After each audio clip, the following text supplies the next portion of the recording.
चलिए, शुक्रवार की सुबह इस क्यूट से हफ्ते का आखिरी कारोबारी सत्र। क्यूट इसीलिए क्योंकि हफ्ते के बीचों बीच छुट्टी थी, पता ही नहीं चला, एकदम मक्खन जैसे निकल गया। तो बढ़िया है ये हफ्ता। और कल थर्सडे के दिन जब हम एक दिन की छुट्टी के बाद लौट के आए थे तो एकदम दायरे में लार्जली कंसोलिडेशन का दिन नजर आया था कल, पर तगड़ा स्टॉक स्पेसिफिक, ये इंडेक्स अपनी जगह था, कंसोलिडेशन था, बहुत सीमित दायरे में लार्जली दिन भर कामकाज होता हुआ नजर आया।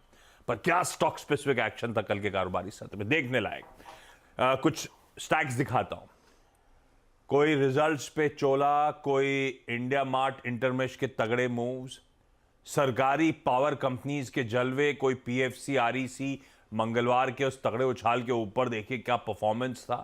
वो कच्चे तेल के नरम पड़ने से ओएमसीज के गजब का मूव डिलीवर कर रही थी वगैरह वगैरह। स्टॉक स्पेसिफिक एक्शन बहुत तगड़ा था। और खैर आज के इंपॉर्टेंट क्यूज बता देता हूं, उसके बाद बाजार पे लौटूंगा, समझेंगे डिटेल में आज का एक्शन। आज फ्राइडे है, सेंसेक्स की एक्सपायरी का दिन।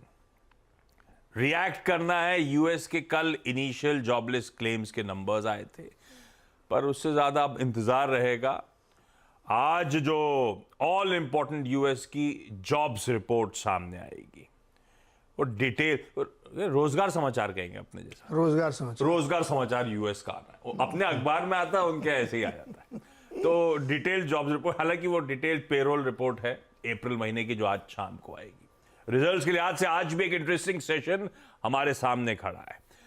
आज के रिजल्ट्स आपकी स्क्रीन्स पर आएंगे। हाँ, दो निफ्टी की, दो वायदा बाजार की और जोड़ दीजिएगा, ये स्टॉक्स रडार पे रहेंगे। और साथ में एक बात ध्यान रखिएगा, कोटक महिंद्रा बैंक के कल शनिवार को नंबर्स आने हैं, तो दरअसल हम उस पर भी जब मंडे को लौट रहे होंगे तो रिएक्ट करने की तैयारी होगी, इसीलिए अपडेट दे दिया। हाँ, इससे पहले मैं भूल जाऊं, ये प्लेट उस बात को हाईलाइट नहीं करती है, ना सिर्फ एमआरएफ के नतीजे, बल्कि एमआरएफ का बोर्ड आज डिविडेंड भी कंसिडर करेगा, तो वो स्टॉक मूविंग हो सकता है।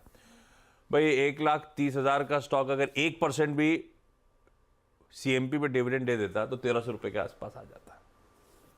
तो इसीलिए मार्केट मूविंग हो सकता है, एमआरएफ का डिविडेंड डोल आउट। हाँ, बहुत बड़ी अभी 3 रुपए को मैं यील्ड में कैलकुलेट करूं तो इतने जीरो लग जाते हैं कि फायदा ही नहीं होता। लेकिन ठीक है, फेस वैल्यू पर डिविडेंड आता है, 10 रुपए की फेस वैल्यू है, तो 3 रुपए बुरा नहीं है, 30% आता है कायदे से। अच्छा, खैर आज गिफ्ट निफ्टी संकेत दे रहा है आधे % के उछाल के साथ हम शुक्रवार की शुरुआत करेंगे। तो मंगलवार को ठंडे पड़ गए थे जाते जाते, कल लार्जली कंसोलिडेट करे और आज दिख रहा है थोड़ी बहुत तेजी लौटती हुई नजर आएगी। 125 अंक गांधीनगर से उछाल के साथ शुरुआत होने के इंडिकेशंस। ग्लोबली मूड कैसा है, नीरज जी बगल में बैठे हैं, इनसे बातचीत होगी।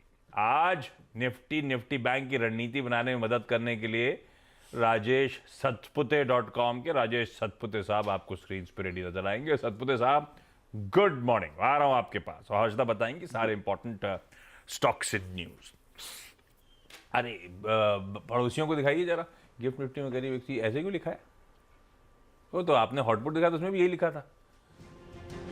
खैर ठीक है, 125 अंकों की मजबूती है गिफ्ट निफ्टी में। प्लेट फ्लिप करिए यार, एशिया दिखाइए प्लीज। एशिया में एक बात ध्यान रखिएगा, 2 इंपॉर्टेंट मार्केट्स बंद है, जापान का बंद है और चाइना थर्ड डे। इसे कहते हैं आप लेबर के दम पे आप इकोनॉमी चला रहे हो, है ना। चाइना का लेबर मार्केट जाना जाता है, हमारा भी ऐसे ही कहते हैं।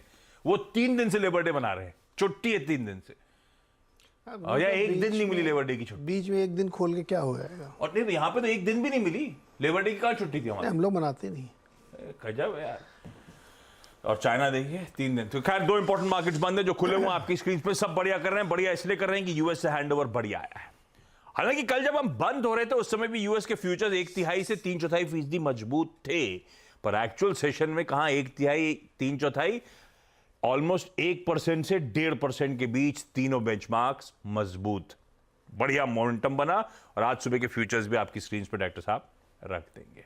तब और आपकी पहली प्लेट दिखा दीजिएगा, ये देखिए आज सुबह के फ्यूचर्स और मोमेंटम पिकअप कर रहे हैं, और तब और अब की प्लेट दिखाएगी कहां छोड़े थे और क्या डिफरेंशियल है, जिसे अब आज सुबह हम डाइजेस्ट कर रहे हैं। तीनों बेंचमार्क जहां छोड़े थे उससे कहीं ऊपर ट्रेड कर रहे हैं। ऐसे में नीरज जी से जान लिया जाए चल क्या दिया है।